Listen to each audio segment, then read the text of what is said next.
everyone. Welcome to the 10-Minute Sea Discussion podcast, where I, Nora, your host, will break some exciting news from Southeast Asia, a small but fast-growing region in the Asian continent.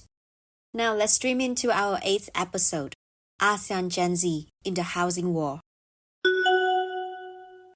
Accounting for 25% of the total population, Gen Z in Southeast Asia is already among the key workforce of great dynamism and creativity, fostering the impressive performance of the bloc's market and maintaining its ranking as the world's 5th biggest economy.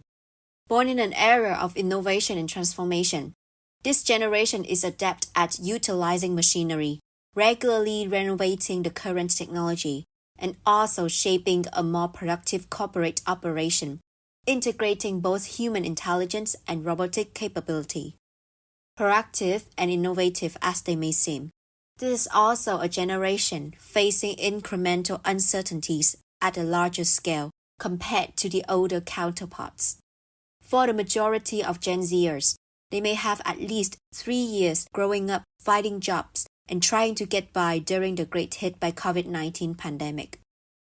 Such a period kick-started a longer change of consequences, including global inflation, mass employee layoffs, and economic crisis at different levels, making a secured career and also stable settlement become among the top concerns of most Gen Zers.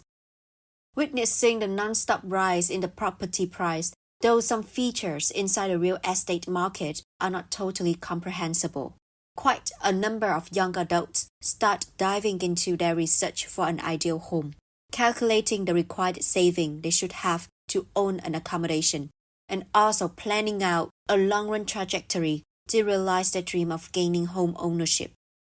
With immature finance during the early stage of their careers, these potential home owners tend to hold a different belief in property purchasing. Looking into a survey on young adults across the 6th biggest economy in ASEAN, Singapore, Indonesia, Malaysia, Thailand, Vietnam, and the Philippines, a surging trend of pursuing smaller apartments, opting for rental of various terms, and living near different facilities is relatively obvious. These preferences are, in fact, rational for Gen Z, given the fact that rental is getting more and more expensive just within a short period of time. Living in a small apartment for rent, which is closer to the city center, seems to be the most feasible housing option, allowing relocating flexibility and saving a large amount of living expenses on transportation. Some Gen Zers even embark on their journey of long-term rentals rather than a permanent home ownership. As houses these days are becoming luxurious assets, mortgage has become indispensable in any efforts to own a home. Yet, living in a fast-changing world, with several unexpected economic twists and turns, nothing can guarantee the young that they can secure a well-paid job, whose wage is capable of repaying such a heavy loan in the long run. Thus, long-term rental, temporary as it may seem, is the most financially effective solution to any desires of settlement in big cities for young people. Meanwhile, there are some minorities deciding to take bolder actions, securing a better settlement future.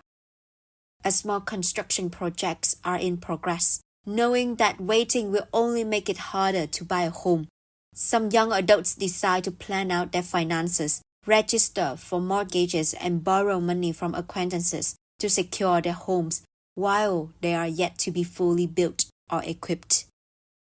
Regardless of financial background, profession, and personal planning, the fact that the later born Gen Zers are, the more challenging it will be for them to possess a home bought by themselves is undeniable.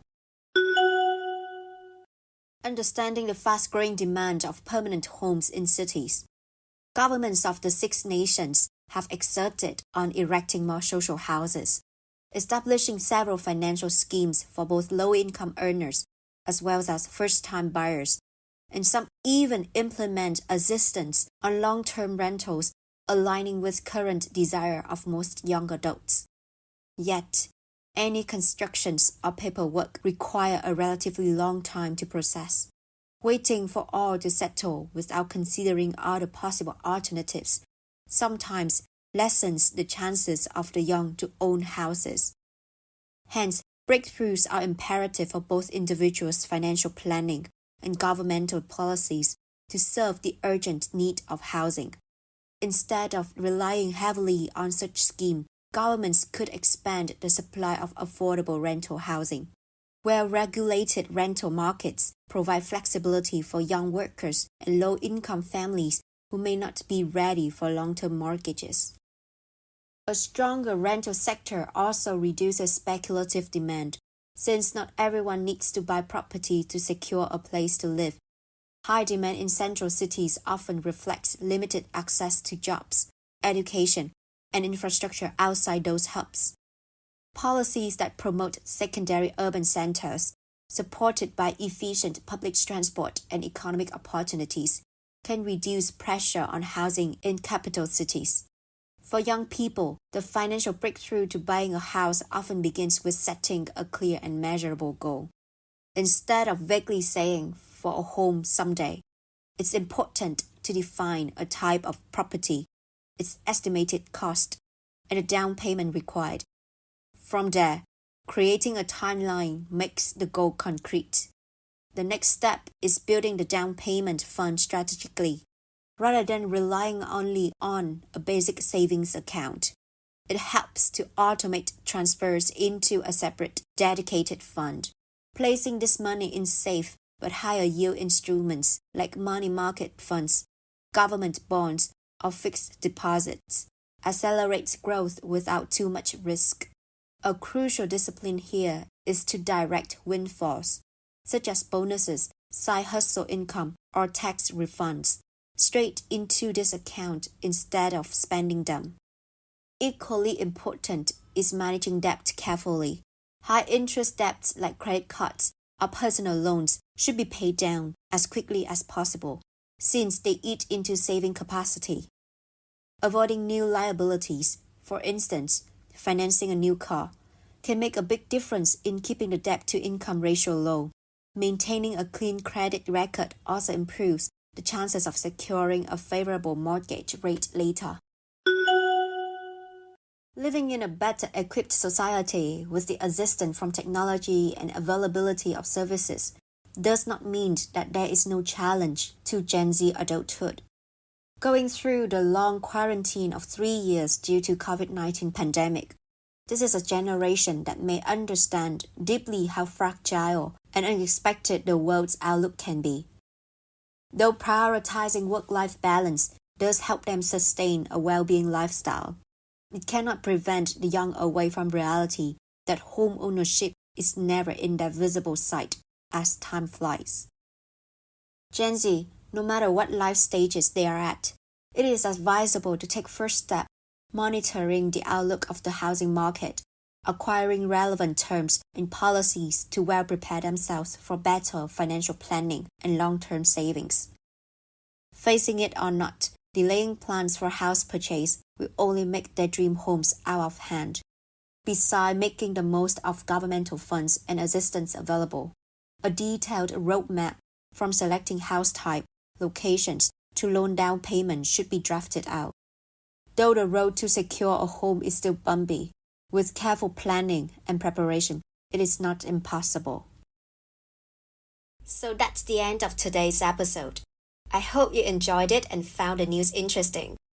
For your convenient reference to further details of the news I mentioned, please find the links to my blog page in the description, where I have compiled all the related information. If you have any questions, or you want to discuss more on what I shared today, please leave your comments below. I would love to talk to each of you more as well. You can search for more episodes of this 10-minute C discussion podcast on Apple Podcasts, Spotify, YouTube Podcasts, and my own blog page. Thank you for listening to today's episode all the way to the end. And I hope to see you again in my next episode of 10-minute C discussion, which will be released soon. Once again, this is Nora, your host. Thank you so much and goodbye.